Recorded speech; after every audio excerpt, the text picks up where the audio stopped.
Hey, Dog Nation, it's Brandon Adams, and this is DawgNation Daily, the daily podcast for Georgia Bulldogs fans on what could be a busy national signing day. I told my wife before I left for work this morning, this may be a busy day without a whole lot of action. We'll have to wait and see. There are a chance, or at least a couple chances, that Georgia could still get a pretty big pull today. We'll start off the program by talking about that. We'll bring on Mike Griffith to the program a little bit later on. Some of y'all hammered me yesterday for one of my opinions. I'll give you a chance to push back live on the air here today and coming up in just a little bit. We'll cover all the bases with Georgia recruiting. It is still National Signing Day, and we still love recruiting, so we're going to hit it hard as DawgNation Daily begins right now. Presented by DawgNation.com, this is DawgNation Daily, the daily podcast for Georgia Bulldogs fans. Here's your host, Brandon Adams. For those of you watching live, we have some news that just came in a couple of minutes ago. We'll address that, and I guess it's also probably important for me to say off the top of the program that most of our audience does not watch nor listen to the show live. For the people who listen to it, almost no one actually listens live because it's either delayed a bit on the radio or podcast form in kind of an on-demand version. Some of you listen many hours after we actually record it. For the video audience that does watch live, though, you're probably aware of some things now that the rest of our audience will know a whole lot more about by the time this day comes to an end and the 2019 recruiting cycle has officially come to a close. But just a couple moments ago, Jonathan Mingo, the four-star wide receiver that Georgia did host on official visit this past weekend, he stuck with his Ole Miss pledge. Now, I think the timing of this is pretty interesting. I'll spend 6 seconds on this, and then I want to move on and talk about the bigger name of the day, which is Kaiir Elam. But as of yesterday, when Jeff Sintel was writing his piece at DawgNation.com, listing all the times that all of the various UGA recruiting targets make their announcement, at that point, we still didn't know the official time for Mingo.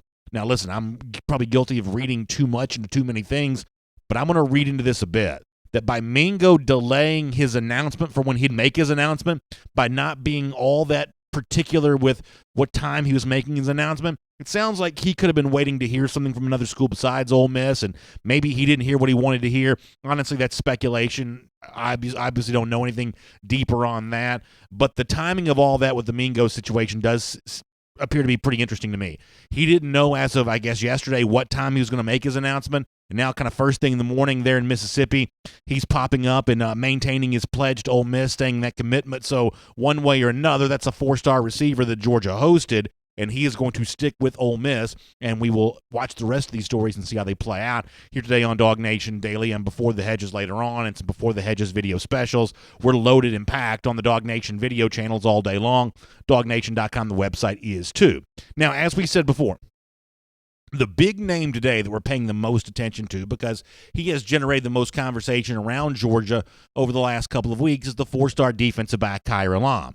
As we talked to Jeff Sintel about a long time yesterday, there is this angst, maybe angst is the wrong word, almost a resignation on the part of Georgia fans that Elam may indeed go back to the school and actually sign up at the school that a lot of folks thought he was destined to do for a long time, the in-state school, Florida. He's got family ties to the Gators program, and maybe that's just ultimately what he chooses to do. Obviously, Georgia has worked very hard to make that be a difficult choice, and a lot of Georgia folks still are holding out hope that when Kaiir Elam, the four-star defensive back, makes his decision later on this afternoon, he does indeed choose UGA. One of the guys, though, that would apparently be pushing Elam the hardest in terms of choosing Georgia would appear to be a recent Georgia signee. One of Elam's good friends, a partner in crime there, is defensive backs, four-star defensive back, recent UGA signee Tyrique Stevenson. Now, I don't know what to make of this. I'm probably once again going to be guilty of reading too much into this, but I did see where Stevenson had tweeted a message to Kaiir Elam. Elam had said, hey, I'm going to be making my announcement at 1 p.m. In fact, on video, let's show the people this. Elam says, I'm making my announcement at 1 p.m. on Wednesday. I'm going to choose between Colorado and Georgia and Florida, and Miami's the other school there in the mix, and Tyrique Stevenson comes in with some good advice in really any stage of life. He says, make sure you're good with yourself before pleasing anybody else. So Stevenson says, hey, do this for you. Don't do this for the people who want you to go to a certain school. Make sure you make this decision for yourself. Now, obviously, I'm a partisan. My hope is that Stevenson's kind of message below the message there is, hey, You want to come to Georgia, so therefore do what your heart calls you to do. Choose UGA. Honestly, we have no way of knowing that, but that was Stevenson's message. It was kind of nice, though, to see Elam show some love back to Stevenson. He called him a brother on his own Twitter feed in response to that, so that's more, I guess, confirmation of the relationship that Stevenson and Elam do have, and that's not nothing as we head towards this decision for Kaiir Elam here on this Wednesday, because if it is indeed true that Tyrique Stevenson has the ear of Kaiir Elam, and if it is indeed true that he's trying to impart some wisdom and some advice to him, I do think we have a decent idea of some of the things that Stevenson might say to Elam based on some of the things that Stevenson has said about his own recruitment. This is a guy who has really loved Georgia. At one point in time, he told Jeff Sintel, and you may remember Jeff talking about this and writing about this, that Stevenson was tempted to commit to UGA like way back in the summer, way before his family kind of wanted him to, his mom kind of wanted him to. He was ready to push the commit button on the spot. He was at the reveal. He got a chance to cut the ribbon for that. He was really treated nicely and kindly and well when he took some unofficial visits to Georgia back in the summer, and that was kind of all Stevenson needed to see. He was seemingly kind of all dog all throughout that. Now, he got a strong push from his in-city school, Miami, so if anyone knows the pain that's involved with leaving the Sunshine State to go play college football, once again, Stevenson would kind of be that guy. So if you're looking as a Georgia fan for someone to kind of give some advice to Elam and maybe give him the advice you'd want it to be, well, Tyrique Stevenson's a pretty good guy on that, especially with one of the things that might matter to Elam more than anything else. Remember, Elam was close with Mel Tucker, the defensive coordinator of Georgia. Obviously, Stevenson presumably would like to have played for Mel Tucker as well. He's a really sharp defensive coach. But back in January, when Stevenson made his announcement of UGA, the subject of Georgia not having its defensive coordinator and no longer having Mel Tucker, that did not seem to be a major factor in why Stevenson made his decision or didn't seem to do a whole lot to dissuade him from choosing UGA. So let's go back in time. Let's listen to what Stevenson said then in the hopes that maybe some of this rubs off on Kaiir Elam here today. Here's Tyrique Stevenson. Why was it Georgia? Just me being comfortable with Coach Smart and trusting what he says, and, being comfortable with the team and the facility, so that's why he did. With the Coach Tucker situation, they hit me up first, they let me know what was going on. And they told me don't panic, I trusted that, so them are factors right there. Now I realize that there's a building being torn down and then being rebuilt right in the background of all that, so it's not easy to hear everything that Stevenson said, but he does use the word comfortable a couple of times. They made me feel comfortable. They made me aware of what's going on with Mel Tucker. I was never in the dark. He felt good about UGA. Kirby Smart in particular, whose defensive coaching prowess is well-renowned and specifically coaching defensive backs. He's got a terrific reputation. I think it's interesting that Stevenson mentions that purposely right up there near the front, that I felt comfortable at UGA even without Mel Tucker. The reason why that matters so much, as Jeff Sintel explained yesterday, that Tucker-Elam relationship was a strong one, and ultimately if Georgia loses this thing today with Elam, the Mel Tucker thing may just be the reason why. I think Mel Tucker was big for Kaiir Elam, especially because he had that NFL experience. His father played 8 and 9 seasons in the NFL. I think this is going to work good for Georgia in terms of Kaiir Elam's not going to make his decision until February. He's going to not even take his officials until January. I think that's good because Georgia will need to have that guy in place certainly well in advance. Somebody told me yesterday that this was Jeff's way of kind of letting us down easy, that that it is indeed one of these things where Elam is heading to Florida, and this was Jeff's way on DawgNation Daily yesterday, or some of the stuff he's written recently at DawgNation.com of kind of letting Georgia fans, kind of letting them down and, kind of making it a little bit easier to get used to no big fish hauled in here on this National Signing Day today. And maybe I'm just diehard, maybe I'm just naive, but I'm not quite ready to give up on that yet. I'm not quite ready to wave the white flag on this. I mean, I'm going to be sitting here right here in the studio today at 1 p.m. ready to talk about this, and my hope is that it ends up being good news for UGA. I won't deny there has been a good bit of Florida chatter seemingly not coming from Elam, but coming around Elam as of late. But listen, as I said, this is one that Georgia has kind of gone hard on. They have fought this one tooth and nail, and I guess I'm still holding out hope that maybe the good guys might win this one before it's all said and done. My name is Brandon Adams. This is DawgNation Daily, the daily podcast for Georgia Bulldogs fans. Live with you on signing day today, 10 a.m. DawgNation Facebook, YouTube, Twitter. We're normally on the radio at noon every day on Athens Sports Radio 960 The Ref. We are preempted today, but we'll look forward to being back in the Classic City on the radio waves again tomorrow at our normal time at noon, of course, in podcast form. Those of you that listen to the DawgNation Daily version of the podcast, we think of it as the on-demand way to hear our audio. We really appreciate that, whether it's the world-famous DawgNation.com, the Apple Podcast Player, or everything in between. We just really appreciate you being a part of DawgNation Daily here today. We're going to get Mike Griffith in a moment. Mike's had some really interesting reporting at DawgNation.com as of late on Eli Wolf, the now, I guess we'll call him former Tennessee tight end, in the transfer portal, looking for a new home, and the possibility is that Georgia could also be looking at Wolf. We'll let Mike tell us what he knows about that coming up in just a moment. Before that, though, and I'm actually getting someone running in here, we got breaking news here. Let me see what we got here. All right, I'm sorry, I clicked out of it. Sorry. We got some breaking news. Let me deal with this here live on our videos. George Pickens this is official. This is real.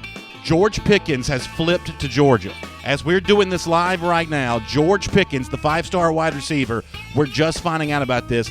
George Pickens has flipped to the University of Georgia in what can only be described as a huge surprise, given everything that's played out with that as of late. Obviously, Jeff Sintel has addressed this many times before. This was a complicated recruitment. My initial understanding was that Pickens was even supposed to make his announcement later on this afternoon, but now early in the morning, earlier than had been anticipated, Pickens has made his decision, and Pickens has chosen the University of Georgia. So obviously everything we had planned on doing now is completely changed, and there are a lot of big-time questions to be asked about what this means. You know, those of you who are regulars to the program, who watch it, listen to it every day, you know how much I wanted to see Georgia add this 5-star wide receiver. I'm obviously over the moon that Georgia has stuck with Pickens and continue to make its push with Pickens. Pickens, has taken a lot of visits, has had a lot of suitors, and Georgia has been right in there with him to get involved with this, and apparently they've won this recruiting battle. Now, there is still some work to be done, possibly, in terms of understanding all of this story, just given, and I can't pretend this is not out there. You go to any message board, including our own forum at forum.dawgnation.com, you know about academic concerns when it comes to Pickens. That's not my news to brag, but I'm not going to pretend that's not been out there and not been a part of this discussion. I have nothing to tell you on that. I have no idea what's going on.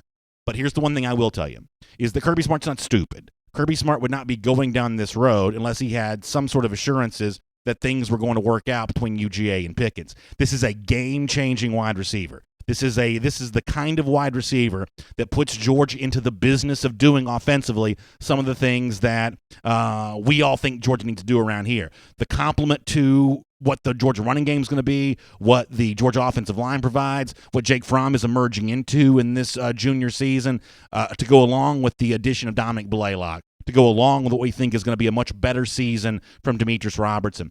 Pickens to Georgia is massive here. Connor, who reports this first? Who do I need to give some credit for? He just announced it. Yeah, he just announced that. So it just comes out as the announcement. It looks like George Pickens here is coming to the University of Georgia.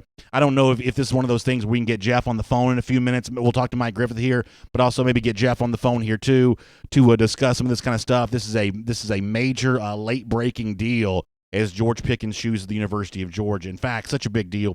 I'm going to break with our normal format here for a moment and kind of pop over to the Dog Nation comment sections, let some folks weigh in on this on both Facebook and YouTube. We'll get Mike on the phone here in a minute, too, and let him talk about some of this kind of stuff, and maybe we'll try to catch up with Jeff Sintel on this as a minute. We're also going to have later on today, and this works out perfectly, we're going to have Terrence Edwards in studio later on, the former Georgia wide receiver, so we'll get a chance to talk to Terrence about what he has seen from Pickens on film and why this is a special receiver for Georgia to be able to bring in. A major story and a major surprise as a 5-star wide receiver George Pickens has flipped from Auburn to Georgia. This was going to be the centerpiece of the day for Auburn, who is still going to sign a lot of players, and some of those will be decent sized names. But the Pickens news here is massive as Georgia gets this done. Jeremy Lloyd said, "Did he flip from Auburn?" Yes, he did, and I think coming off the weekend, given some of the reports that were out there after he'd taken a visit to Tennessee, I think the recruiting community at large, the best I can tell from following the online chatter, had felt like he left the weekend more solid with Auburn than he had been before. That Auburn was really that school that had looked like it had held on and won this recruiting battle. So this is a major surprise. Gary Shepard says, now bring on Elam and Scyther and Cross. Obviously saying that the Pickens move might end up being a bit of a momentum starter here for UGA. Brian Nally says, hope these wide receivers turn into B's. Certainly in the case of Pickens, I mean, I think the game speaks for itself. Shane Guy says, him and Elam, and I'm good, BA. Yeah, no doubt about that. Leslie Stokes-Waller says, so much for the naysayers, go Dogs. Yeah, this is just a massive, massive performance here from UGA. Joyce Stripling says, let the flipping party start. And yeah, that's indeed what this is going to be. Charles Kaiser also bringing up a good point that all of a sudden the presence of George Pickens may have just changed the calculus a bit for the 2020 quarterback, Robbie Ashford. And it's not too early to start thinking about those 2020 quarterbacks. Ashford's actually, by my last understanding, was getting ready to make his announcement coming up in March. I think Ashford's an important recruitment for UGA. He's also a baseball player. That's complicated, as you might imagine. He's apparently a pretty good baseball prospect. He's a real baseball player. So that's a pretty complicated deal. But the presence of Pickens, teammates at Hoover High School, would only seem to help things in that regard. So that's a pretty big deal all the way around. Jennifer Caldwell Sperlin says, great way to start the day, and it really is. A huge piece of news. Ricky Jett says the icing on the cake would now be Kaiir Elam. Absolutely. Winfred Steinspring says, did he sign or just change his verbal? I mean, obviously the announcement is a verbal commitment. The signature is set to come after that. So no reason for me to think that the signature won't come. But obviously, we'll wait for the official announcement from Georgia on this. The Kirby Smart tweet, the Go Dogs, is usually a signifier that the commitment was made. And then when the football Twitter account tweets out Pickens' name, then we'll know that he is indeed signed with UGA. That's typically the way these things go.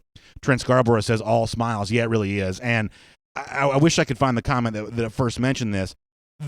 Beyond the fact that I just really wanted George Pickens and really liked George Pickens from the get-go, beyond that fact, I'm glad to see signing day matter. I'm an old school guy. I like these big news days. I like these moments when we all get together and hear some good news. In this case, it's so much a surprise that, I don't even really know how much people were even looking towards Pickens today to make this decision just because of kind of everything that had been said and done there. But in addition to my excitement over Georgia getting Pickens, I'm also just really excited about the fact that there's this big news here. I mean, I was really, I hate to say it this way, I was almost a little bit depressed that signing day could come and go and we wouldn't have one of those boom moments where we all go scrambling for our keyboards and start typing and reacting and talking about all of this. I was really kind of sad that signing day might be drama-free. Well, it ain't drama-free now, folks. It ain't drama-free whatsoever. Alex Dean says BA says he was the final piece to our team. And Alex, I'm not going to change my tune on that. I firmly believe that George Pickens is the kind of player, the kind of prospect, because of what he is, the position he plays, and the athleticism that he brings to the table. I think he could very well be the missing piece bringing Georgia to the national championship. This Georgia program that has been so close for the last couple of years, knocking on that door, a threat to Alabama, but not getting over that hump. The presence of a guy like Pickens, who can now blow the top off of a defense. If you're a safety or if you're a defensive coordinator, good luck. I don't know what to tell you, because all of a sudden now you may look at a offensive line that's filled with 5-star giants on their way to the NFL, into a backfield and see a guy like DeAndre Swift. And now you look at 3 wide receivers on the field and say, who do I not guard? Demetrius Robertson, himself a former 5-star, George Pickens, or Dominic Blaylock, maybe all 3 of those guys in the field together at the same time. Not to mention what J.J. Holman was doing last year. But Pickens, for me, is just a different kind of prospect. With no disrespect to anything that Georgia has on its roster or anything that Georgia's doing with the rest of its 2019 class. Pickens just a little bit different kind of athlete for me, and I think this is an incredibly, incredibly exciting addition here for UGA. And obviously, we'll kind of figure out the off-field part of this, and as I said before, you can't pretend that does not exist. But man, this is a pretty big piece of news here for UGA. We'll catch up with some of our Dog Nation folks on this in just a moment. Let me take a few more comments right now. Scott Hughes brings up a pretty good point. Now Georgia has the top 2 players in Alabama. Take that. I knew Clay Webb was the number 1 rated prospect. Was Pickens the number 2 rated prospect in the state of Alabama this year? Pickens now number 1, the number 1 rated prospect in Alabama. How about that to a real blow to the Yellowhammer State, both to the two schools that Georgia doesn't have a whole lot of love for right now, Auburn and Alabama. That's a huge blow there on that. Let me go over to YouTube for a moment, and we'll keep taking these comments in reaction to what I think is a unbelievable story for Georgia, an exciting story. They listen, as somebody in our comment section said earlier, Georgia set us up for this one. They acted like they had nothing going on. I know Kirby Smart spoke to some donors last night. He, to my understanding, didn't give much of a tip-off on anything like this coming here today. They have really, really played it coy. Either they knew something all along and just didn't say, or they fought like mad to the very end to get a win they otherwise didn't know they were going to get. You can kind of describe this however you want to, but this, as we're doing the show right now, is a massive piece of news. We had heard some discussion that the Pickens announcement was moved up time-wise. We were talking about that before the show started. What does this mean? All the different scenarios. Obviously, you hold that back corner of your mind open to the possibility that maybe Georgia's going to swoop in here, that maybe Georgia's figured out a way to make all of this work and handle all of this. Unbelievable. Jermaine Dunbar Trucking says, BA, right off the beginning, we get good news. And, yeah, boy, it's a really exciting day. It is a really exciting day.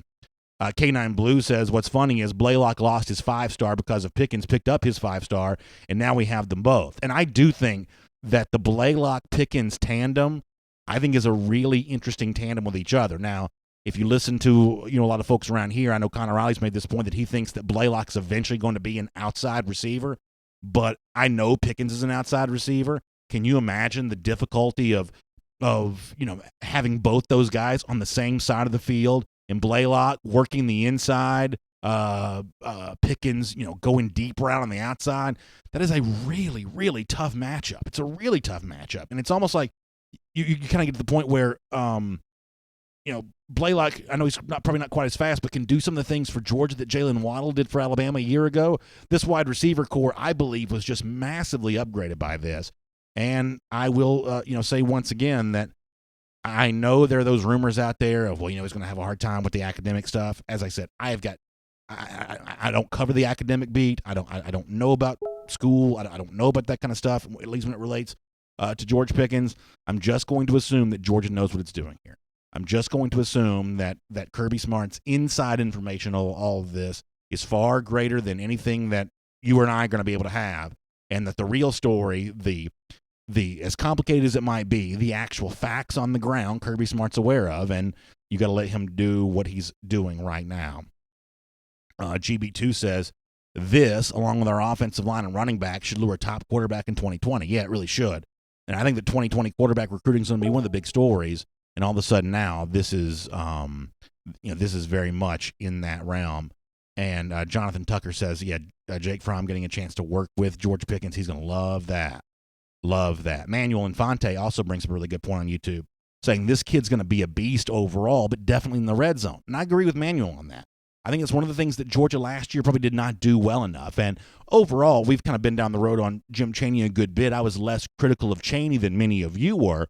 But the one area in which you probably could have pointed to some issues with Chaney is a lack of creativity, not just in the red zone, but the closer you got to the goal line, the worse the Georgia offense seemed to perform, because it seemed to get even more conservative the closer you got to pay dirt. Well, George Pickens does change that. He can do some of the things for you that Javon Wims did in 2017. I like throwing at the goal line as long as you're not throwing to the back corner of the end zone where it's kind of a low percentage play. I like using that big body of Pickens to almost post up like a basketball player and haul those in. I just think that's incredible. Marcus Bass says Pickens and Blaylock going to be a huge wide receiver threat to all the SEC. John Snellgrove, 1983. I appreciate the credit on this. He says BA just spoke it into existence. Now, listen, I don't want to make too much of that, but, I mean, y'all remember there was that one stretch where I'd ask Jeff first thing about Pickens every single day when he came on here. I brought on our buddy Benjamin Wolk from Auburn, tried to talk to him about this, and I told y'all then, I'm going to keep asking this question until I get the answer that I want. Well, I finally got the answer that I wanted, and it comes from the man himself, as George Pickens has chosen UGA, and this is just a really fun day. It's really fun. Fred Jones says Kirby's not finished, and yeah, how about that for all of a sudden? A very different attitude for the signing class. All of a sudden, a signing day that people weren't looking that much forward to. I've heard a lot of negativity and naysaying. All of a sudden, it's feeling a whole lot better, and it's looking a whole lot better. I know we're busy doing a lot of things over there. You want to go ahead and get Mike on the phone? We'll talk to him about this a little bit, and then we'll try to see if we can round up Jeff here too in just a bit, a massive piece of news as Georgia gets the 5-star wide receiver flipping from Auburn. It's George Pickens, and we're going to deal with this and talk to you. And we're kind of going to break with normal format just a little bit because this is actually happening right here in the middle of the show. And I can, tell by the comments you all want to talk about this. So we'll certainly do a lot of that on the program here today. Incredibly, incredibly exciting. Maurice Carter says, we never gave up, BA. You and I have been saying all along that we would flip Pickens, LOL. And yeah, here it has happened. All right, let me bring on Mike Griffith. We'll get some thoughts on from him on how he thinks Pickens could fit into the Georgia offense. And we'll keep your comments going on all this, too. It's good to have you with us today on DawgNation Daily. From Athens and across the SEC or wherever the recruiting trail may lead, here's a DawgNation.com insider. All right, Mike Griffith, let me bring you in on a conversation. We've had a lot over the last few days. I'm a big believer that the missing piece for Georgia with its offense, to really put it in that conversation with the Clemsons and the Alabamas and to a certain extent the Oklahomas, who've been mainstays in the college football playoff, was that elite 1,000-yard level receiver. You can go back and look at every college football national champion in the playoff era. They've all had a receiver, at least one, to get at least 900 yards, and Georgia's been missing that guy for the most part. Well, 5-star receiver George Pickens from Hoover, Alabama, just flips his commitment from Auburn to Georgia, set to sign now with the Bulldogs, and assuming this all works out and assuming that Pickens is on this field for this team this upcoming fall, I think that Pickens could be that game-changing player. I'll ask you first with the wide receiver spot. Do you agree with me that the big-time impact wide receiver was something that Georgia was missing and certainly something that Georgia could use for 2019? And I just got asked that question yesterday, and I think skill position depth, was an area that concerned me. I still would like to see Georgia with that 220, 230-pound power back, but we're getting pretty picky here. But, yeah, nailing down a big-time 5-star receiver, Kirby Smart is absolutely delivered. This is a fastball right down the middle, called third strike. Whatever analogy you want to make, he just hit one out of the park. This is the flip that makes the second signing day, to me, newsworthy and exciting for Georgia fans. If you woke up and thought, boy, what could Georgia really use today? What would be some great news? You'd say a 5-star receiver. Here it is. Yeah, no doubt about that. And, Mike, I know you follow this stuff closely. And, when you heard that Kirby Smart wasn't planning a press conference today, part of that was, probably related to the defensive coordinator. He's not ready to announce that. But I think a lot of Georgia fans, when they found out there'd be no official events at Butts-Mehre Heritage Hall, I think for a lot of Georgia fans, that almost seemed like an indication that maybe Georgia wasn't expecting anything too big today, and that maybe today was one of those days of, ho-hum. I guess Georgia's already closed that 2019 class. So, once again, Kirby, who's pretty good at manipulating news cycles and kind of managing expectations, once again, he kind of zigs one way and then zags the other. He set up Georgia fans to expect no surprise and then delivered the biggest possible surprise of all, did he not? There's no question, and that's how recruiting works. This is a art that's done in the shadows. A lot of times you don't want to advertise. We don't know how long this has been in the works. We don't know if he was a silent flip. We really aren't sure. Sometimes these kids wait till the last minute. Sometimes it's planned, and other times it's not.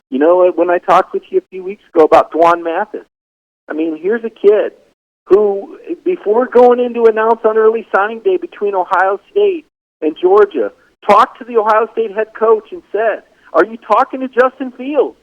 And was told no. He was told no. And had to go to Twitter and decide for himself. It comes down to the last minute with some of these kids, and there's so many staffs and coaches that mislead, and ultimately a kid's got to make a tough call. And a lot of times, common sense is where it goes. And you look at the position, and you see where you can fit in, and you use your brain instead of listening to what the coaches tell. And you look at Georgia, BA, and to your point, where can they use an impact player? Where could a 5-star get on the field right now at Georgia? The answer on offense is at wide receiver.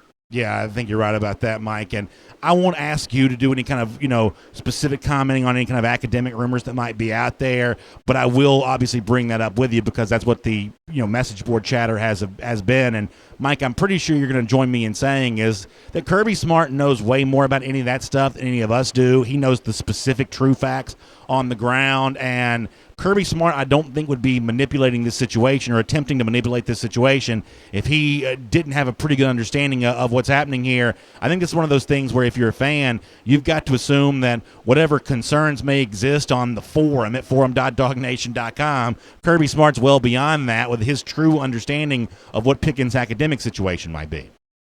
No, there's no question, and, worst case scenario. And again, I don't know.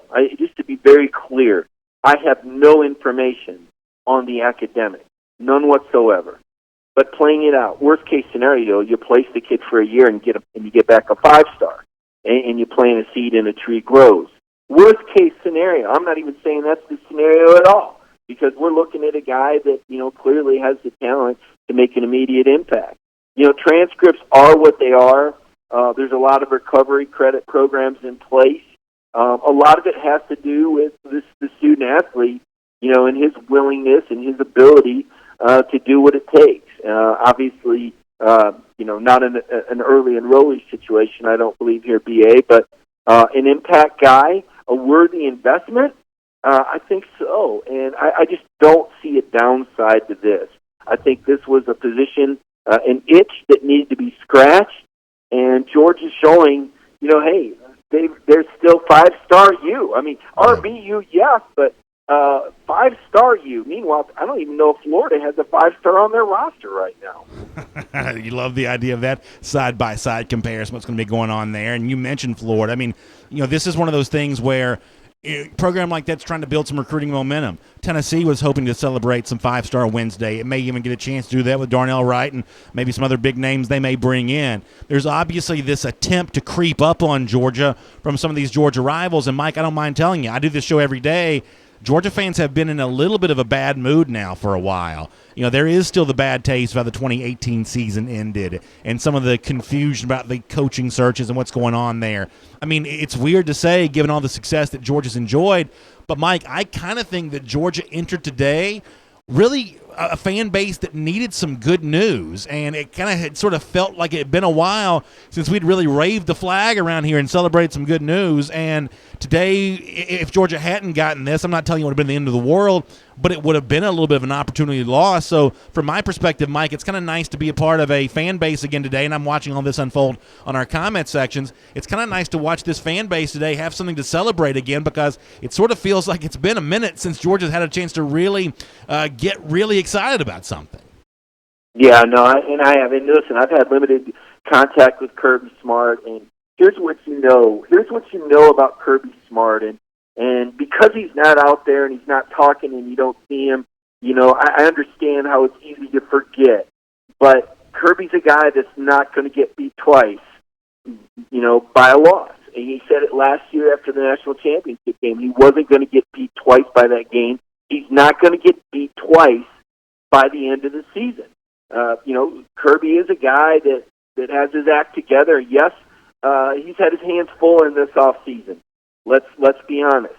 The transfer portal thing, it's a brand new phenomena, and the whole Justin Fields thing was an absolute whirlwind that played out on the national stage with Georgia losing a 5-star prospect.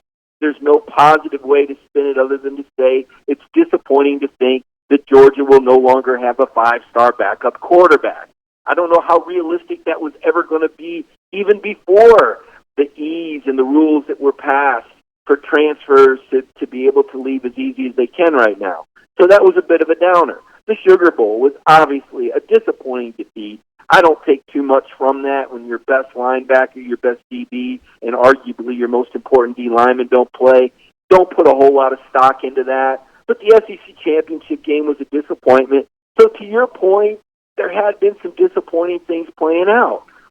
Then you lose both of your coordinators. Now, the Mel Tucker, I think everyone knew was just a matter of time. But still, that's a celebrated veteran coach, and you wondered what Kirby would do.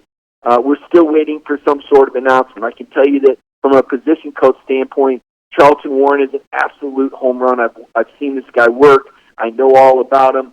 He's a yin to Kirby's yang. Perfect fit.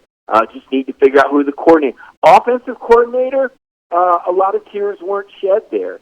And as I've said before, it's possible that it was a good hire for Tennessee and also a good transaction for Georgia. James Coley is clearly ready. Well, now, let me jump in on that. Let me jump in on that for a second. Here's where we are now, though, B.A. Not only is Coley ready to take over the offense, but Coley assisted Hank Cortez on this recruitment and beat Rodney Gardner and beat T. Martin and beat Tim Chaney for this recruit. So you're right. This is a victory that Georgia fans can and should celebrate. Sorry to cut you off, but I did want to jump in on the James Coley part of this because that's what a lot of folks in our Facebook comment section are talking about right now. Flapjack Williams, Rick Gully, this new look, I'm going to presume slightly new look with James Coley as OC instead of Jim Chaney. I do think he is going to face some pressure here this fall, as James Bryant also said, to mix in the passing game a bit more and get these guys more involved. Now, Mike, as a fan, I still want to see Georgia dominate with its offensive line and utilize its running backs. That's the bread and butter for this team. But that doesn't mean there isn't also an opportunity to blow the lids off defenses with wide receivers like this, and specifically for James Coley, first year as the play caller at UGA. I mean, he is going to have some pressure to do that, is he not? Well, it's let's reel it in and let's remember one thing: the head coach is the de facto offensive and defensive coordinator, and Kirby Smart is going to go in that room and tell James Coley what type of personality he wants for that offense. Let's not get it. Let's make sure we're very clear on that. It's not like Kirby Smart goes down to the end of the hallway and says, y'all figure out what you're going to do on offense. Kirby Smart stands in front of the room, and he told us last fall that this will be the identity of our offense. This is what Georgia always will be. Georgia will always be able to run the ball. Georgia will always dictate the run. We thought going into last year, when I say we, I include Eric Dyer, and you can go back to his comments on this, that Georgia would have to increase the run-pass ratio. I don't think Georgia was ready to do that early in the season. If we remember the first half of the season, we remember the issues that Jake Fromm had on third down, and that it took him a little while to get comfortable with new go-to receiver Riley Ridley. He wasn't in the same stride as he was the year before with Javon Witt. He just wasn't. Now, Jake Fromm is a third-year quarterback. He's got a much better grip. I don't know if Kirby is going to flip the switch and open it up more. I do think we're going to see more up-tempo. I do think we'll see more tempo from Georgia.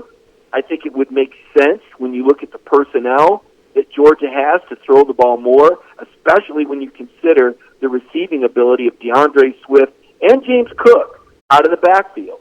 So that makes sense to me.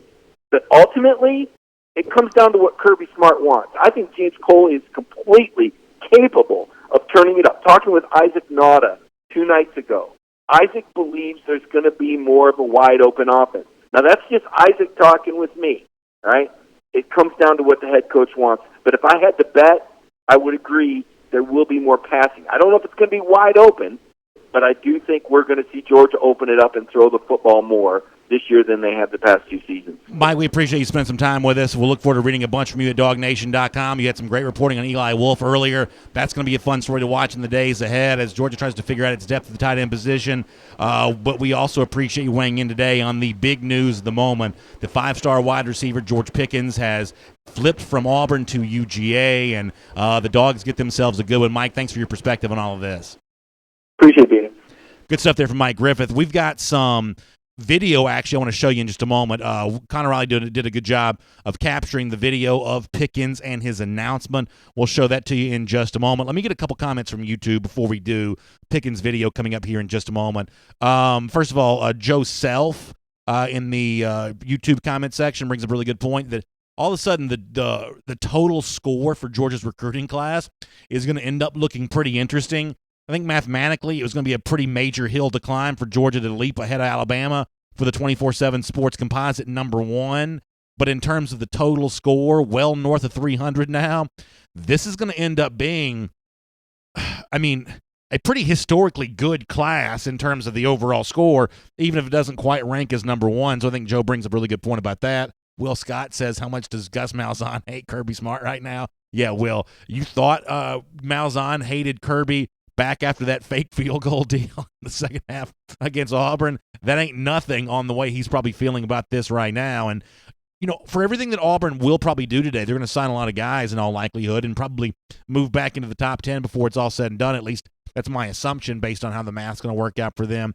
Below the surface, they're still dealing with some turmoil. They just lost a recruiting coordinator to North Carolina, just hired a new director of recruiting here this week, a guy that had worked with Malzahn before. But even so, below the surface, even though things seem to have calmed down with Gus Malzahn, there's still a little bit of turmoil there, making changes to a recruiting staff, someone leaving Auburn to go to North Carolina to work with 100-year-old Mac Brown. It just seems kind of weird.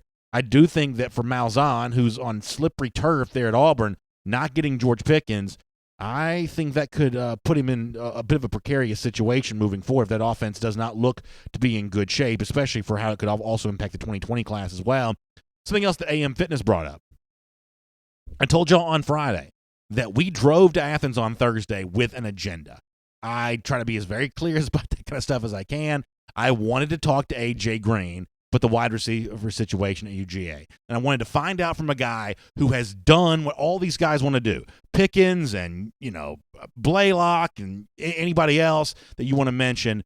The road that they want to travel down is the one that A.J. Green did travel down. He was big-time high school player. He showed up at Georgia. He did his thing for 3 years, and he's made $1 gazillion in the NFL. That's what they all want to do.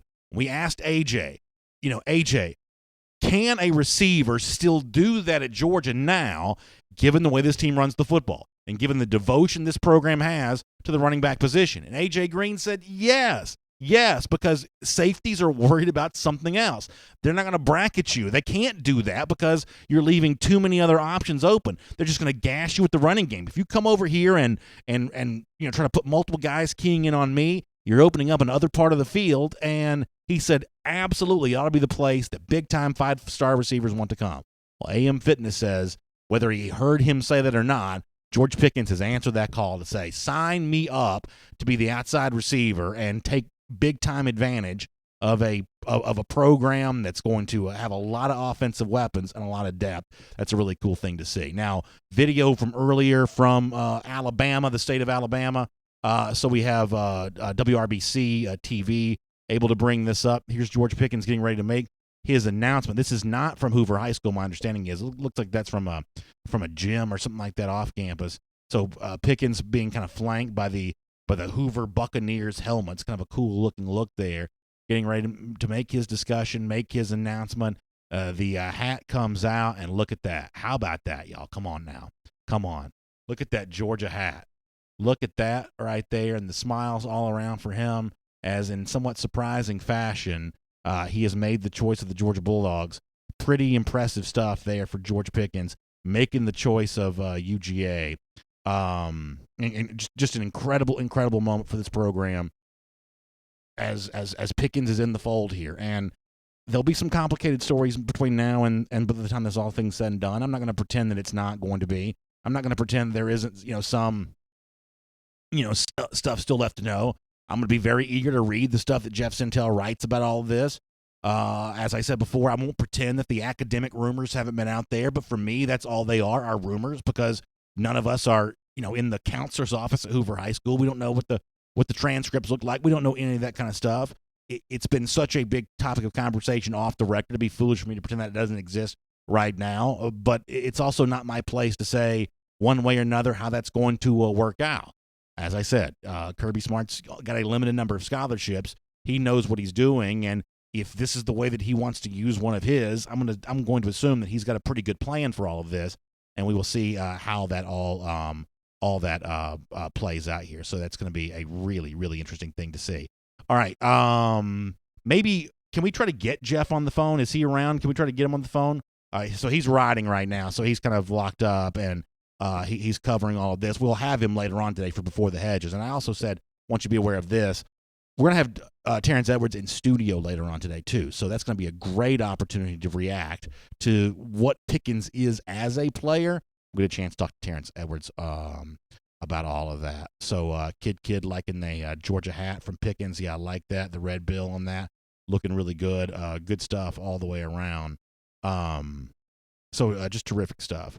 John Snook says, is he IMG? No, he's Hoover High School, and that's obviously the powerhouse program in the state of Alabama, and that's a school that never slows down when it comes to putting elite players in college football. Think about Robbie Ashford, the 2020 quarterback. That's a quarterback that Georgia's been hoping to be in on. And the presence of Pickens would presumably help with Ashford. And I don't know. What I've seen from Ashford, I really like him. That's another complicated recruitment from the standpoint that he's a good baseball player. But if this is a 2-for-1 package deal, you can sign me up as being pretty happy about that. Chevron Hannah says, good morning, Dog Nation. And yes, we got Pickens with a lot of explosion emojis after that. So it's a really good thing to be able to see. Sightseer77 says, man, what a difference 24 hours makes. Kirby Smart does it again. He sure does. Stephen Battle says that Kaiir Elam is next, and obviously that's what you can hope for. And if those are the two scholarships that Georgia uses today on an Elam and a George Pickens, I'd say that's a day's work right there, my friends. I would say that is a day's work for you if that's indeed what Georgia does. Brett Scyther will also go at 130. The honest truth is I don't know what to expect from that. I've heard 9 million different things on that, but we shall see. I guess there's also a chance that Georgia could still sign 3, a Scyther, a Elam, and a Pickens, so we'll see. John Snellgrove once again says that I spoke this into existence. Listen, I tried. The only thing I can do is come on here and tell you what I think. And as much as Georgia's got a lot going for it, I did really feel like Georgia could use that big-time wide receiver. And assuming Pickens is lacing up and playing this fall, I feel like they got themselves one now. I do feel like that for sure.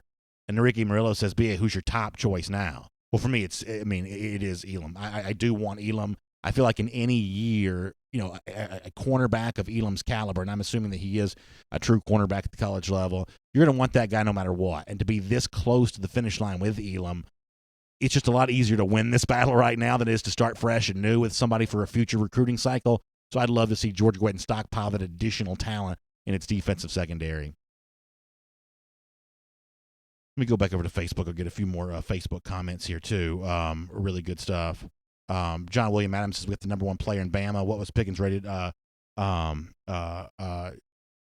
William Adams was talking about that success in the state of Alabama. Incredible stuff with Clay Webb and incredible stuff with George Pickens. So really the 2 top players in the state of Alabama. Georgia's gotten both of them. Let me go ahead and set the schedule for the rest of the day here. When the Pickens news broke, we were in the middle of doing our Energy Solutions of Georgia around the doghouse. So let's go back and take a look at this. So here is what to expect for the rest of the day. And good reminder that we didn't finish doing that earlier. Here are the times to know for the rest of the day. Mark Anthony Richards, a guy that we had talked about at one point in time, is going to go at noon today. I think he was heading towards Auburn all the way around. I think he probably becomes a little bit more important for Auburn now on the heels of this George Pickens news. So expect that to drop around noon. But I think the expectation has been for a while that he's going to go towards Auburn, and now Auburn probably needs him more than they do. Than they did before. Kaiir Elam is 1 p.m. We're hoping to have some Dog Nation coverage of that for you coming up later on today, one way or another. We'll try to tell you what we know about that on the Dog Nation video channels. Around that same time is Javon Shepard. That's the 4-star offensive lineman from Texas. He visited Georgia. I don't think many people think he's going to Georgia. I'd be interested to watch and see if Texas A&M can win this battle away from Texas. I think that the Longhorns are probably the point spread favorite. But A&M winning this could do kind of an interesting blow for that battle for in-state supremacy for the state of Texas. But Shepard did visit Georgia, but I don't believe that's where he's going. Then you got Brett Scyther at 1:30. Scyther obviously could pick Georgia. I think there's maybe a slight chance that he will, but I think that Alabama's probably to be taken seriously. I know that Jeff Sintel told us yesterday on DawgNation Daily that Scyther did not visit Penn State this weekend. That's a big point of interest in that recruitment, the fact that he didn't take the Penn State visit. So this may be there for Georgia, and it's obviously a position of need. It just comes down to, does Georgia prefer the high school tight end right now, the traditional signee, or the graduate transfer route? I know you've probably read what Mike Griffith has written about Eli Wolf at DawgNation.com. The other name that you saw there was Nick Cross, the 4-star defensive back who took a late unofficial visit to Georgia last week. At this point, I don't really know too many people who think Cross is coming to Georgia, so pardon the bad pun, but you might be able to cross that one off. Nonetheless, though, those are the times of note for the rest of the day. It's Around the Doghouse here, brought to you by Engineered Solutions of Georgia, providing foundation repair, basement waterproofing, and crawl space encapsulation. They also offer a lifetime of support. So whether you've got a cracked foundation, a wet basement, or a damp crawl space, you can have one of their qualified professional technicians come out to your home. It's the only foundation repair the DawgNation would trust because they are the only ones that I know that has a full-time engineer on staff. So the way to get in touch with them is really easy to remember. Simply dial 678-ESOG now. That's 678-ESOG now. And one of the very smart people that works for Engineered Solutions of Georgia will get your house back up in working order. They'll get that foundation and everything else taken good care of for you. Okay, let me jump back in and get a few more comments, and we'll kind of roll through with a lot of this kind of stuff today. And we'll probably do an official end of the podcast here in just a moment, although this has been a very different kind of podcast. Chris Branham says not a lot of people thought Pickens was coming. That may be a reference to my, I guess, lack of enthusiasm at the chances of Nick Cross choosing UGA later on today. And I guess that's a fair point. If Georgia can pull this with Pickens, then who knows what could happen the rest of the day. That's probably a fair point. Patrick Lindsay says, I love flips. It's a 2-for-1. And I'm assuming Patrick means not only does Georgia get a player it wants, but it gets to throw a haymaker in Auburn's direction. And I don't mind that. I don't. I know Kirby Smart has said before that he doesn't like flips. He doesn't like doing that kind of stuff. And we assume that he's putting on a bit when he says that. For fans, there is nothing more fun than that. There is nothing more fun. You give a fan the opportunity to flip a player away from a rival school. It's one of the biggest, most exciting moments that can happen in really any college football calendar year. So Georgia got itself a pretty good-looking flip here today. Robert Reynolds says, love the Pickens flip. Let's get that commitment on Elam now, too. And, yeah, I mean, you're starting to see that as a theme emerge in the comment section just a bit. This possibility that maybe Pickens is the start of some momentum for Georgia. All of a sudden, what was thought to be kind of a sleepy ho-hum signing day turns to be anything but that, for sure. Josh Houston says, Kirby bringing the heat. And, yeah, I mean, listen, Kirby does his thing, for sure. Todd David Brown says, one bourbon, one scotch, one beer, a reference to the country song, having a record year. And right now, that's what Georgia would appear to be doing. J. Paul Wilson says, Kang has landed 15 5-stars the last 3 years. What an amazing number that is. And for Kirby, you know, this is one of the things that keeps him so popular with Georgia fans. And, you know, college football is a tricky business where, you know, rabid fan bases like Georgia, when the mob mentality sets in, there's this expectation for something close to perfection. That's just a fact of the matter. Well, Kirby knew that when he took the job. I mean, remember, Kirby was defense coordinator at Alabama for a long time. He could have chosen to go anywhere. You know, he didn't just have to come coach his alma mater. He could have gone and coached it somewhere else where the level of expectation would be a little smaller, and the just intense, crazy, insatiable appetite for success would be a little smaller. He signed up for the Georgia thing knowing full well that it was going to be a miserable, miserable chore if he didn't deliver on everything that Georgia fans want.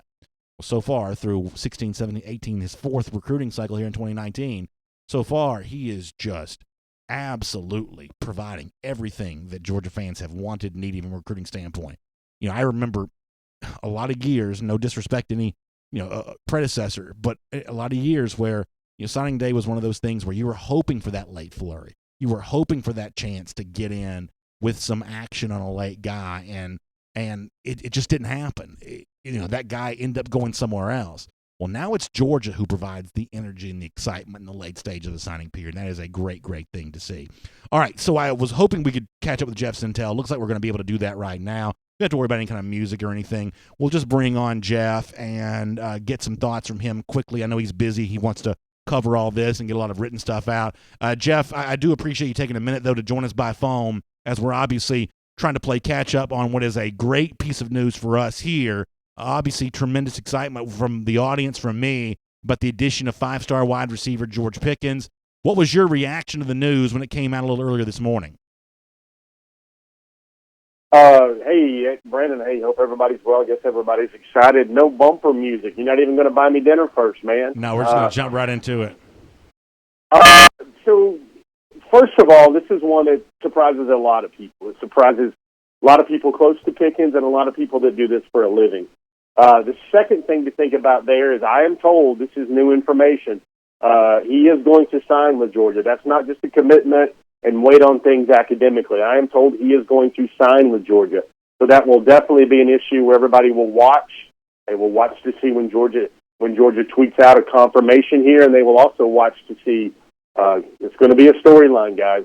The simplest way I can say that is, when does George Pickens enroll at the University of Georgia? That's the main thing to think about right now.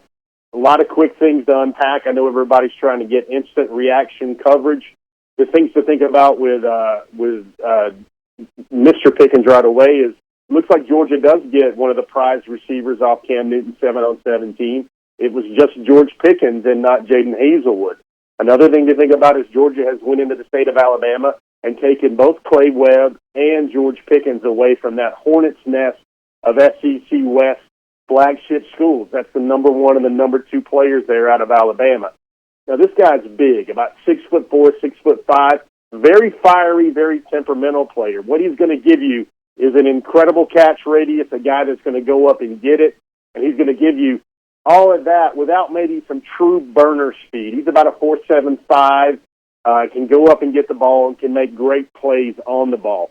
Comes from one of the best programs in the country out of Hoover High in Alabama. He starred for at least the last 2 seasons there. Was a long-time commitment to Gus Malzahn. He committed to Auburn back in July of 2017. And one of the things that always struck me about George is he always kept putting Georgia in there as maybe that 3rd place and 4th place team regarding his recruiting. Kept going to Georgia, took a late visit to Tennessee, took a late visit to Georgia as well, took a late visit to Miami. Everybody got a little serious last night when they heard those reports about him taking a quick visit back to Auburn after taking the official visit to Tennessee. Most interpreted that as that he's telling Gus all's good, yada, yada, yada. The reports that are coming out of Hoover, Alabama was like basically he told him he'd made up his mind and he was going to choose Georgia. So right away, Georgia, another thing to think about, everybody counts up those 5 stars. The Bulldogs now have 5 5-stars in the class of 2019 for this cycle. So let me ask you this, and I don't mean to be too blunt, but there's no point in beating around the bush. If Pickens, for whatever reason, is not able to lace up for Georgia in the fall, what is Georgia risking by doing this? Well, they're basically risking a scholarship on the fact that he can get ready. And now there's different things with this as well. I'm going to take a deep breath here. Without jumping into his transcript totally, he does need to do some work. I'm told he can do that type of work to become eligible with a good spring, a great spring in the classroom. If people that follow Georgia football know, there's a couple of different ways here with junior colleges. Georgia has seen this season, Georgia has taken 4 junior college prospects. That's as many as Georgia took in the Kirby Smart era in the previous 3 recruiting cycles. Is it a 1-year stop? Is it a 1-semester stop in junior college? Is that what he might need? That sort of turnaround has been really good for the Bulldogs in the past with a guy like Devontae Wyatt and also a guy like Tramel Walthor. The thing is, everybody that will be advising George Pickens going forward is they want him to get it done now. They want him to qualify coming out of Hoover High School and not have to go the junior college route. Everybody's going to say things about time and place. Everybody's going to say things about junior college, wait and see. But what the Bulldogs have done here is I'm not going to call it a dice roll, but they've thought maybe the 1 or 2 dangling scholarships they have left, that might be better to spend it somewhere else and try to reel in one of the true great receivers in the country. There's no other way to slice that. He is a top 5 receiver, and if you also look at the tally there at the receiver board, Georgia has gotten the nation's number 4 receiver and the number 5 receiver in this class now, when they went all the way back to 2009 and Marlon Brown, the last time the Bulldogs pulled a top 5 wide receiver for their offense. Let me ask you kind of a convoluted question. So I was a much better student in college than I was in high school. I don't think that's all that uncommon. You just grow up as you get a little older. I've also heard plenty of football players say that, as weird as it might sound, the regiment of school and football was actually a little easier while you were playing football than it was apart from football, when you had a lot more free time and therefore had some choices you had to make. That the football calendar, the football schedule takes choice out of your own hands, and all of a sudden now you're getting schoolwork done because someone's there basically holding your feet to your fire. What all this is a lead up to is, While Pickens is enrolled at Hoover High School, is there any help that Georgia can provide him academically, or is this all hands off until he, gets that piece of parchment in his hand and he moves on from the Buccaneers? Is there anything that Georgia can do for him academically right now while he's still a high school student? Well, don't know all the answers to that question because I'm not privy to his exact transcript. The things that can be done here is there's credits that can be taken online. Really, the major issue is the GPA and the test score on the sliding scale. The higher you score on the ACT with the test score, the lower the GPA in those core courses have to be. I think the things, you're kind of bringing up here is I wouldn't worry about a young man staying eligible with their coursework once they get to Georgia. I've heard legions of families tell me in the past that there's so many people whose jobs depend on keeping players eligible, keeping players progressing towards a degree. There's so much academic support there. Lots of families think it is very hard for their sons not to excel academically with all the offerings there are at Georgia. The thing I think about here is it's a yellow flag for me, and I'm going to call it a yellow flag. When a young man is in high school football and he's having trouble qualifying, when a lot of times, this is a very simplistic view, but if you do your work, you show ambition and initiative, you come to class, you turn your projects, you're diligent a lot of times when the effort is shown and progress is made, it's very hard for young people with these opportunities not to get qualifying scores in the educational system. I'm not trying to break any barriers here right now, but happens a lot of times when a student shows initiative and is working and is more than meeting someone halfway. Grades sometimes are usually easier to come by in high school. In high school, not just for athletes, but there's a sense there. It's an unspoken sense that there's an opportunity for young people that would slip through their fingers if they're not providing great effort. That small educational lesson I'm going to put to the side there, and the only reason I'm bringing up that point there is I think when you show those difficulties in high school, that's a yellow flag for me about a prospect being able to handle all the rigors and all the demands of college football and being a student athlete at an institution like the University of Georgia. I want to get back to him on the football field in just a second, Jeff, to close out our conversation. Let me do one thing before we get there. And I'm greedy, and much of our audience kind of views life the same way that I do. And we've already fielded several questions already today about how does this impact the recruitment for Robbie Ashford, the 2020 quarterback, his teammate there at Hoover High School, who's expected to make his announcement in March. This can't hurt, right? Yeah, Brandon, that's where your mind goes. I know it goes that way, my man. Got to help a lot. Ashford's supposed to make his decision in March. Obviously, the fact that would be one of his guys that is already there at Georgia, providing the roadmap, getting a chance to throw to somebody he knows very well at a program he already likes a lot. It really sounds like Ashford is down to Georgia and Auburn. There's maybe a little bit more thinking left to go. Maybe another more look at a school here, a school there.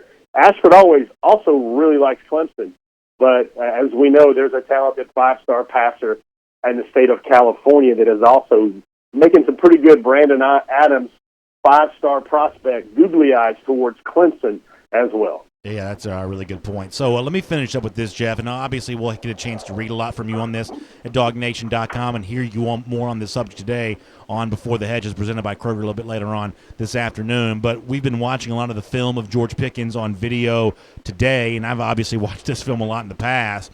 What I look at when I see Pickens is the kind of guy that can fit into that conversation of what Justin Ross is for Clemson, what a host of guys are for Alabama, including Jerry Jeudy, what Jaden Hazelwood might turn out to be for Oklahoma. I see George Pickens as a receiver in that conversation and a guy that I don't think necessarily from a talent standpoint takes a back seat to those guys. How do you feel like Pickens compares to the prospects, both soon to join college football and currently in college football at the receiver position? Are you as high on him as a player as I am? Well, I think it's a different type of excellence. You look in the NFL, there's a Julio Jones model of elite receiver. There's a DeAndre Hopkins model. There's guys in the past like a Megatron, Calvin Johnson, that were also ridiculously effective. I think George Pickens in a Georgia uniform is going to be a problem for secondaries that now try to deal with the Bulldogs, because that is a legit, not only a skilled receiver like Dominic Blaylock who can get separation and create separation on anyone. But he is a physical mismatch for even the best cornerbacks. He's going to be about 6'4", about 195 pounds. He can go up and get the ball. Great ball skills. The way he tracks the ball in the air, that's very strong. And what it gives Georgia, if Pickens tops out his potential while he's at Georgia, he's the type of player that can exceed the type of stuff that Javon Wims did for Georgia in 2017. He has the potential to be that special of a player. Anything else you think we need to know before we let you go here, at least for right now? I know it gets really crazy in a couple hours, but for now, anything else you want us to know? Did you have a camera on your face when you heard that news, Brandon? I'd love to see a slow-mo replay of that one. Yeah, we may have to go back and watch to see how much I reacted to that. It's been a fun morning, Jeff. It has been for sure. We'll look forward to seeing you on Before the Hedges a little bit later on today. All right, guys. Been a good day. And of course, don't forget Before the Hedges here on DawgNation's video channel. It's presented by Kroger. And listen, we're getting close to Valentine's Day, and Kroger's got you taken good care of there with that. You know, hundreds of gift cards to choose from. You're sure to find the one that you're looking for that special someone in your life. Just make sure you check out your local Atlanta Kroger to take care of all your Valentine's needs. And guys, don't wait till the very last minute. But if you do wait to the last minute, Kroger's still there for you. And you know what? There's no judgment. So go to Kroger and get taken care of for this Valentine's Day. I know that my heart is very full right now, and I'm very, very happy. John Anthony says Pickens is a huge flip. It is huge, yeah. It really is, and it's a great time. John McMillan says Pickens is going to be a problem for anybody we play. It's a mismatch maker, open up single coverage for other amazing wide receivers, and it does. And the phrase that Jeff uses at the end I think is really important.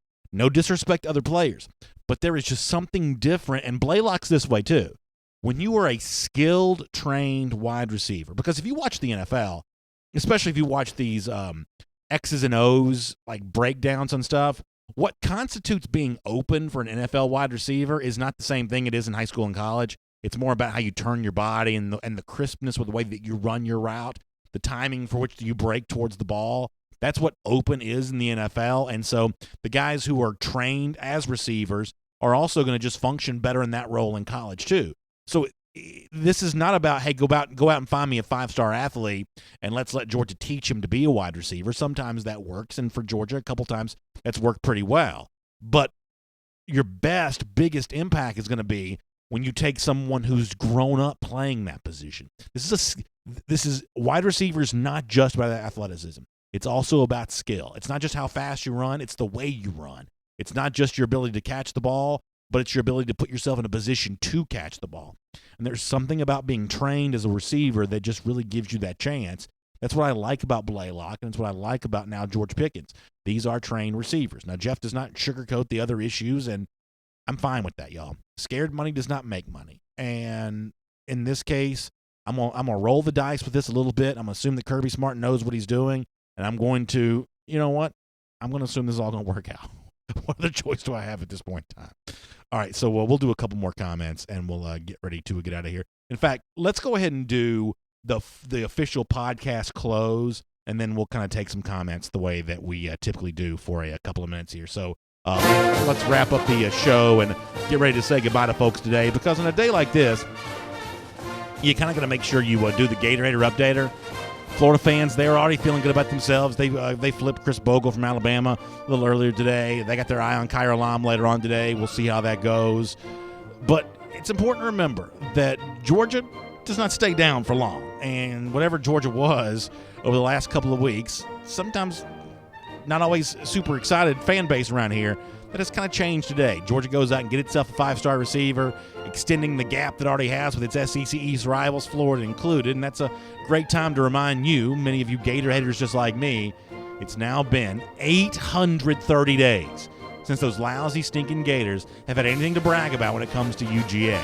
That number's going up, and you know what? We haven't given up on the idea that Georgia still gets Kaiir Elam later on today as well.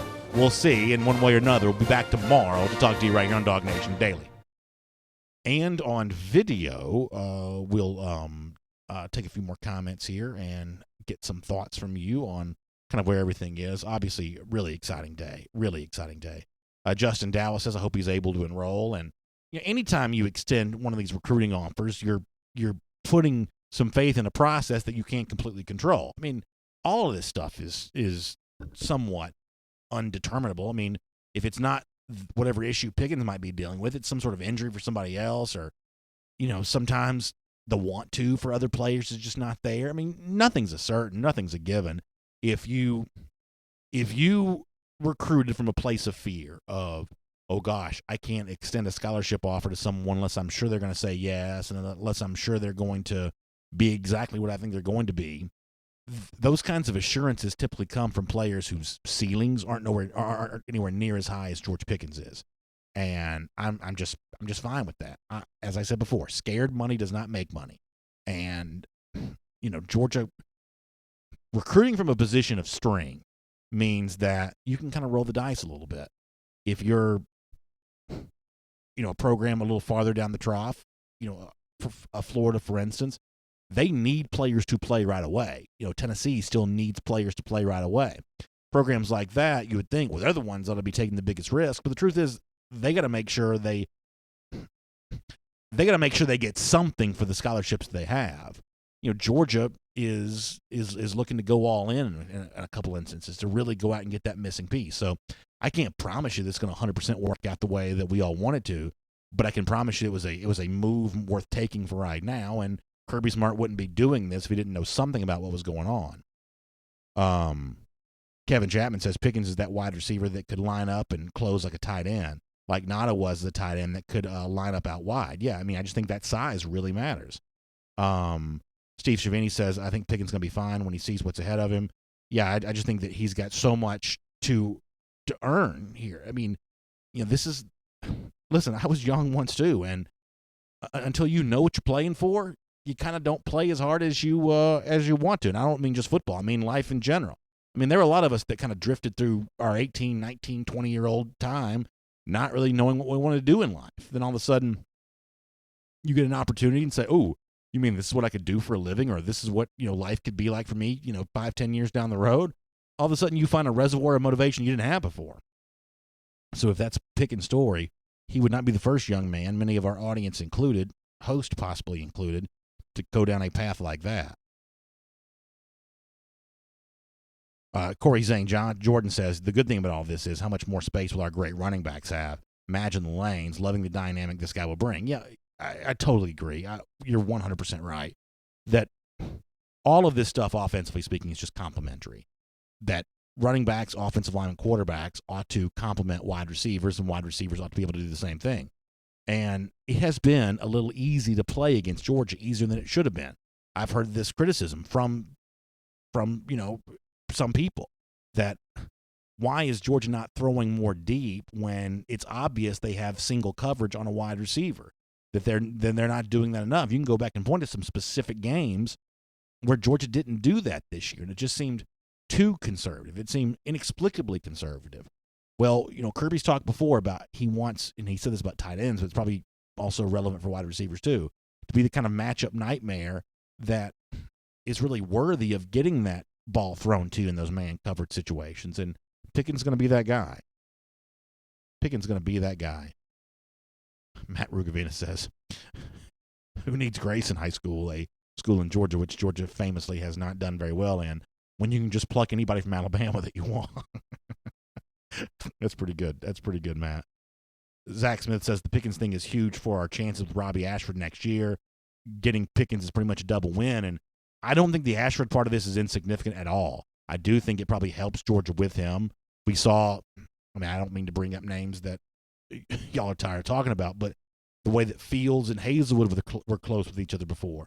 Receivers and quarterbacks have a way of building a bit of a bond with each other. And I'm guessing that Ashford and Pickens probably had one of those. And so I do think that matters, and I do think that Ashford is a pretty interesting name to think about as an heir apparent to Jake Fromm. James Bryant says a big, tall wide receiver is worth the recruiting risk every day of the week, James. Every day of the week. Every day of the week.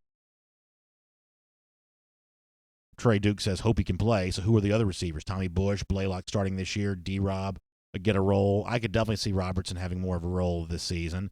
I would be really I could easily see that. And I think that assuming it all works out, I would assume that Pickens is right there in the mix competing for some early playing time too. Tommy Bush comparison is interesting because Bush also has that big body. I think most of the folks will tell you that when you look at the overall film for Pickens, you see some things from him that you don't necessarily see replicated by Tommy Bush, and that doesn't mean that Bush can't also be a really good player, and it doesn't mean that George Pickens definitely will. But I do think that he's the better overall prospect. Marcinio Askew says BA said it again. What did I say? Did I say something I'm not supposed to say? Brandon Lance Byer says, boom, baby, what a flip. Yeah, it's exciting. Mike Harvey, let's see what he says here. He says, BA, this is from an Auburn fan. Ridiculous. 2 years committed to, this is a fan complaint, 2 years committed to a school, staff, and position coach, and you flip the absolute last second. I truly hate Kirby and Nick and all the garbage they get away with. I don't know what they're supposed to have gotten away with in this particular regard, other than sliding in and making a shrewd recruiting move. But that's probably an example of how Auburn fans feel today, and I get that. I get that. Derek Tillman says, could you imagine having Pickens and A.J. Green on the field at the same time? I just like the idea that one day Pickens and A.J. Green could be used in the same sentence. I do. Let me see if I pronounce his name correctly. Chanthy T-Dog, and I hope I pronounced that correct, says height does matter too, and it does. Although, as Connor Riley's pointed out before, if you look at the leading NFL receivers right now, you don't see as many tall guys near the top of that list as you used to. I still like having tall receivers nonetheless, though. I do. Nakia Hester says Pickens decided all this after watching the Super Bowl. Maybe so. Maybe the idea of being on a team that can do some power stuff all of a sudden makes more sense. Shannon Baker says he's going to hit the books, get those test grades up. He's going to be in Athens preparing for a run before we know it. So you may be right about that, and I hope you are, Shannon. The one thing I will say is beyond today, I think my choice is going to be I'm not going to make a whole lot more about whatever he's got going on beyond just the regular football stuff. Because, I mean, if I were to come in possession of some news, I'll definitely tell you whatever news I come in possession of. But just in terms of my general practice of giving my opinions about stuff, I'm not going to speak a whole bunch more on the academic part of this beyond today. You have to acknowledge this is part of the story today. It'd be disingenuous not to. Y'all deserve better than that from me. I won't pretend that's not part of the story as it stands right now. But beyond today, it's just not really my news to break. And there may be no news to break on this. This may all happen very much behind closed doors. My company line on this moving forward is going to be, I'm assuming that Kirby's knowing what he's doing, and I'm going to talk about George Pickens as a football player, of which he is a dang good one. And that's kind of that's going to be kind of my theory and process on this moving forward. Kathy Aquavia Green says Oklahoma would give us a run for the money if we made it within the playoff. The good news, though, is with players like Blaylock and Pickens and what the second year of Demetrius Robertson could be to go along with J.J. Holloman, you start to work on a receiving core that might not have to take a back seat to those programs. Beyond just Hazelwood, who's obviously a good talent, a name we talked about a lot here. Beyond just Hazelwood, Oklahoma's done a really good job of recruiting the receiver position. It stands to reason they would, given how much they've thrown the ball. But if you're Georgia, you don't want to have to take a back seat to a team like that at this important position. And maybe now Georgia's not going to. Brandon Lance Byer says, who saw this coming? I didn't even know we had a chance. So I'm going to quote the great Larry Munson here. I'm going to at least paraphrase, going back to the 1980 Georgia-Florida game where he says, I gave up. You did too, or something along those lines. I guess that's kind of where I am on this. As much as I love the fact that some of y'all are giving me credit for speaking this into existence, I never stopped wanting him, but over the last day or so, I guess I'd kind of made peace with the fact that it probably wasn't going to happen. So I'll borrow a phrase from the great one Munson and say, I gave up and you did too. And here we are, much, much happier here today. Let me get some more here. Daniel Whedon says, how many 5 stars do we have in this class now? Yeah, boy, that's going to be fun to count up and see. I know there'll be a lot said about that in the days ahead. Francisco Hurtado says, Coley's also going to incorporate the tight end more passing downfield. I think in the case of Warner, who should not be forgotten about as an offensive weapon. Somebody said before about, tight ends who can be like wide receivers or receivers who can be like tight ends. I wouldn't count out Charlie Warner in that really at all. It will also be interesting to see, depending on what happens the rest of the day, if Georgia does not get Scyther, if Georgia does not get Kaiir Elam, what this means for Lawrence Cager. My assumption is, actually, I shouldn't assume this one way or another, but what happens with Cager now will be very interesting. That's the Miami receiver who reportedly took a visit to Georgia as of late. It'll be interesting to see what happens with that. Cager would be a very different kind of player in that you kind of know what you're getting from him, and maybe Georgia still wants another receiver. I won't pretend to know about that, but obviously the bigger and better overall prospect is Pickens. Let me go over to YouTube for a moment. Lee Smith says it's good to see Georgia get more than short receivers. I don't know that Georgia's only gotten short receivers, but it's nice to be in business with a big, tall guy like this for sure. Jalen Jackson says George Pickens is the next A.J. Green. Boy, that's an exciting thing to think about. Magoo82 says that's 5 stars for this class. After, 7 a year ago? Is that right? 7 a year ago? Amazing. Those are composite 5 stars, by the way. Marcus Whitworth says, is UJ still second place in this recruiting cycle? Yeah, my expectation is that Georgia will finish the overall cycle composite number 2 in the 24/7 ratings.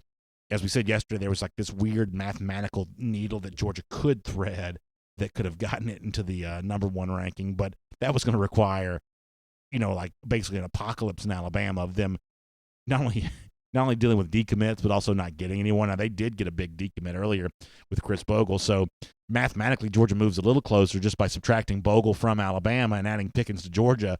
That does something mathematically for Georgia.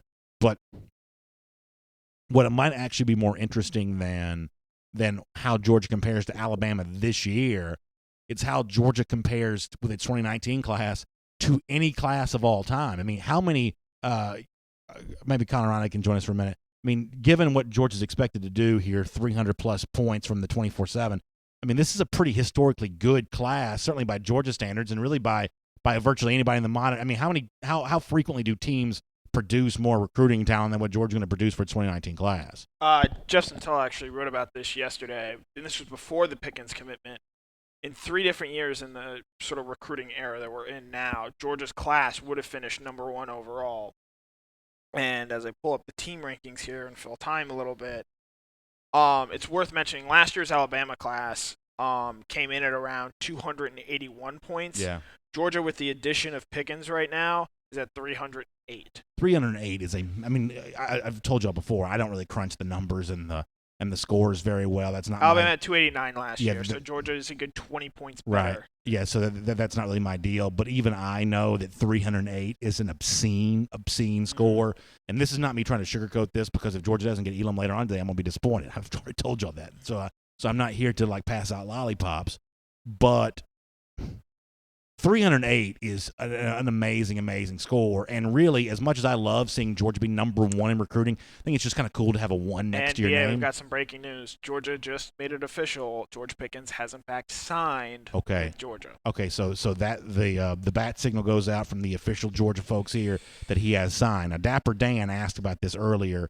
What's the risk here? He says, what happens to the recruiting number next year if Pickens doesn't qualify? Can the spot be counted back, or is it gone? The honest truth is, I don't know if you lose this for more than 1 year or not. You just lose the scholarship for 1 year, right, Connor? That is my belief, yes. Yeah, the truth is. And so to your point on Cager, what sort of that means, yeah. It'll be interesting to see what sort of his timeline is with the possible news of Pickens getting made eligible, because from my understanding of it, Cager's scholarship will count towards the 2020 class. Yeah. That's right. He would count towards the next year. That's my understanding on that, too. So in the case of Pickens signing, let's talk about what that means, as opposed to this is not just a commitment and then wait and see how things play out, because obviously that's a less of a risk for Georgia, but that also doesn't grant them the level of certainty they want from George Pickens. So Georgia has entered into a scenario where it's taken the scholarship and it's chosen to use it on George Pickens one way or another, which I'm fine with. I've got no problem on that. But by accepting the LOI, Georgia has run the risk of potentially having a dead scholarship were this not to work out. Correct, and this happened with them last year, too, when they flipped Nadab Joseph from Alabama on the early signing day as well. But let me also say that I'm going to talk over my own understanding here for a moment.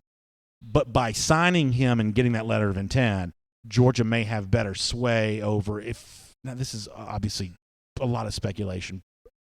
If something were not to work out for Pickens, they may have a little sway on what happens next for him, Correct. which makes it a little bit easier. Because remember, if somebody goes to junior college, this is not like draft rights, the old Larry Bird draft rights. I mean, you go to junior college, you end up going somewhere else. But there's a thought that you have a better relationship with someone after having signed them. Obviously, from Georgia's perspective, they're hoping not to have to worry about that. And it sounds like, based on what Jeff Sintel said before, too, that the folks there on the ground in Hoover are thinking this can all be squared away and taken care of this year. And from Pickens' standpoint, beyond the fact that I like the idea of him being in Georgia, if you can go ahead and get this cleaned up while you're still in high school, it's just a better overall. It's just better for your life in general. And for those keeping score at home, Kirby Smart has now also tweeted out his customary Go Dogs. Okay, as well. so the Go Dogs came after the official announcement here in Yes. this case. So that's kind of an interesting. That's kind of an interesting thing. I mean, Connor, you know how much I wanted Pickens. You've certainly like everybody else, kind of had some fun at my expense over all of that. What's your reaction to this news? Everything that encompasses this story. What's your reaction to it? I think it's Kirby, flexing his muscles. Yeah, it's a flex Again, for sure. I think that this is Kirby saying, I can get any player in the country that I want. Mm-hmm. Obviously it is a risk, with potential, but from the way going into today, we thought Georgia was possibly really going to only maybe add 2 more players. Things haven't been trending very well with Kaiir Elam. It still sounds like pretty much a toss-up with Brett Seither. So at the end of the day, when you say things haven't been trending well with Kaiir Elam, you mean internet chatter today or just in general? In the last 48 hours. Yeah. And so with that, there was the possibility that Georgia just didn't sign anybody today, and they end the day with 22 scholarship signees.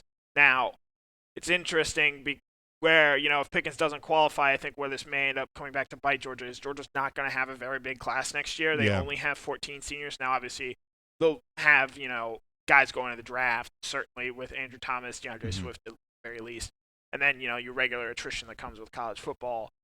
But there is the possibility that the scholarships you don't use this year, you're allowed to roll over into next year, and so I think that's the biggest risk, is potentially this costs Georgia a scholarship not just this year but potentially next year. Let me address something that Jonathan Searcy says in our Facebook comment section. He says, "BA, I saw Kaiir Elam wearing a Georgia hoodie last night. I didn't see that, but given the way this stuff has played out in the past, if that is true that Elam was wearing a Georgia hoodie last night, I'm not sure that's good news anymore. We've had a lot wearing something for the last time. We've had a lot of trolling lately. There has been a lot of, and maybe it's also that thing of, I'm about to have to throw this stuff away, so let me go ahead and wear it. One last wear out of it.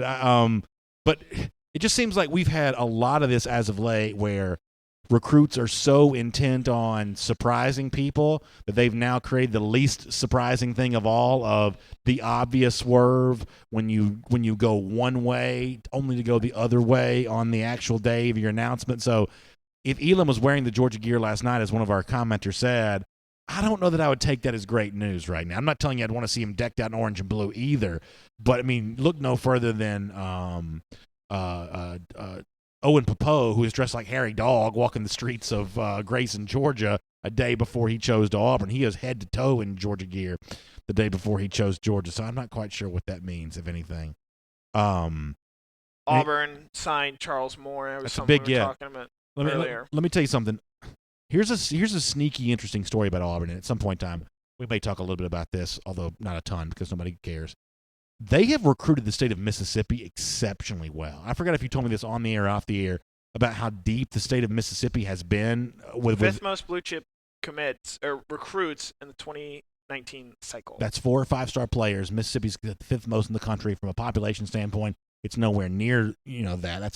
That's an over-indexed ratio. And Auburn has really recruited that state well. You think of Auburn typically coming into Georgia for its players. This year, they have gone hard into the state of Mississippi, more, I believe, from Louisville, Mississippi. That's a pretty good job for an Auburn team that may sign as many as 8 today. And, I mean, I think probably ends the day in the top 10. They're around the doorstep of the top 10 right now, but probably ends the day in the 24/7 composite top 10. Losing Pickens is actually going to make that very tough for Auburn. Because you're going to – so trading Mark Anthony Richards for Pickens doesn't really – offset okay. enough. Yeah. They're already 12th coming into the day and had a little bit of a ground to make up between Florida and Penn State, who are ahead of them. And it looks like there's a chance those guys add high 4-star defensive backs today as well. Yeah. Chase Smith says that the scholarships are all 1 year. They're renewed yearly. The Pickens won't cost the Dogs more than a year. And listen, the honest truth is I hope and assume that's not even going to be an issue going forward. That come late August, early September, whatever the exact date is, I hope we're all sitting there in Nashville watching this guy wreaking havoc and wrecking the SEC. That's what my hope. That's what my hope is. That's what my hope is for sure. William Metcalf says Fromm could have beat Alabama twice in December. He arguably had his best game of his career. It was not Fromm's fault that Georgia lost to Bama. Yeah, we've kind of been down that road, but there's no doubt that the presence of another receiver for Fromm to throw to is going to really make this a very interesting thing. Would have been very interesting to see if Georgia didn't get the news it was expecting that it got on Pickens, if things would have gone differently with Jonathan Mingo. As I said off the top of the program, Mingo making his announcement when he did after yesterday saying he didn't know what time he was going to do it, that leads me to believe he was waiting to hear something from someone. It doesn't necessarily mean it had to be necessarily Georgia, but he was definitely shopping around at the last minute, the Ole Miss commit. Ultimately, he sticks with the Rebels and announces first thing in the morning. Had Pickens not told Georgia what it wanted, I wonder if things work out differently with Jonathan Mingo then. That's certainly a point. Can I give you a little stat that I think you're going to like? Please. So Florida's top-rated player in this class is Chris Steele. Mm-hmm. He's the number 42 player in the country. Do you want to know how many players Georgia has signed that are ranked ahead of Chris Steele? Ooh, this is going to be fun. Tell me how many. 7. Ooh. I mean, listen. Florida's top signee would be the 8th best player in Georgia's class. Yeah, that's important for perspective because there is a chance that we may hear from some Florida fans later on today, specifically me. I may hear from a few of these Florida folks a little bit later on today. There is still a gap between Georgia and Florida, and it's a pretty significant one, and this class doesn't close that gap. It adds to it based on the number that Connor just gave. However, even me, the ultimate Gator hater, the one thing I will admit is that after this class is done, Florida is not lying dormant and dead the way that they have mostly been for the last 4 years or so. Georgia's had a window of Florida just having its shoes on the wrong feet. And this upcoming year, that's going to be a little bit different. I still expect Georgia to be a pretty sizable favorite when it plays in Jacksonville next year, but Georgia is going to have to pay a little more attention to the SEC East moving forward than it has the last little bit. Georgia's won every game in the SEC East by at least 2 touchdowns for the last 2 years. I think I've got that number right. They swept the division with 2 touchdown wins for 2 consecutive years. I don't know if that changes in 2019, but that process is changing a bit. I mean, if Tennessee is starting Darnell Wright and Wanya Morris as its tackles in the next couple of years, if, what they may also do on the defensive side of the ball today as well, they got a couple of defensive names they're chasing. These Eastern Division opponents, Florida included, they are getting a little bit tougher, and that's probably overall good for the SEC. So take all this with a grain of salt. Florida's going to try to tell you that they're back, and they're not all the way back. That number that Connor just gave you is the indication you need to know that. But Georgia's had a luxury of, for the most part, guaranteeing itself 6 division wins for the last couple of years, and those wins aren't quite as guaranteed moving forward, I would say. Yeah, I mean, my counter to that is Dan Mullen has done nothing since he became a head coach against Kirby Smart. That's really true. Kirby Smart defenses. It's very true. He has not won once. That's one very, time. That's not very one true. time. That's one of the reasons why I don't think a Georgia fan should be scared about this situation. But, I have mocked Florida the last couple of years because they were mockable. This is not just me being biased and a Gator hater, although I probably am. I believe that Florida was ripe for the mocking the last couple of years. They may not for a long time, and maybe with Dan Mullen, never become as good as Kirby Smart in Georgia. My expectation is they are due to be a little less mockable moving forward, maybe. Maybe so. Now, if you want to talk about sort of mockable Florida teams right now,